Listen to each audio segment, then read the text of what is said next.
ليس للحب حقيقة سواها، ولا يوجد حب مثل حبها، لأنها لا تملك القدرة على أن ترى دموع عينيك، ولا تريد حتى أن ترى رعشة يديك.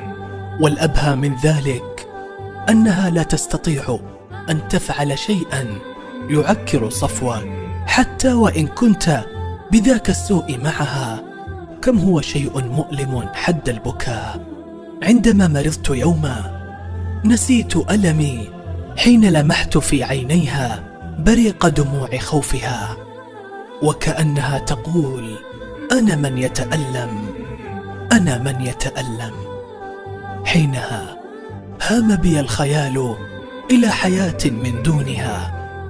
شعرت بالوحدة رغم وجود من حولي، لأن لا أحد يقاسمني ما أشعر غيرها.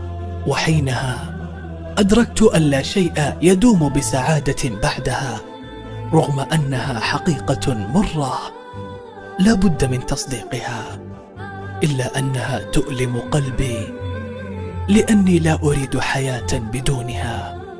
هي صبري ومتنفسي الوحيد، هي التي حين أراها أنسى وأبتسم مهما كان يحتويني. كل ما يفقدني ابتسامتي هي فقط من تترجم معنى السعادة. هي نبض الشريان، أمي ثم أمي ثم أمي.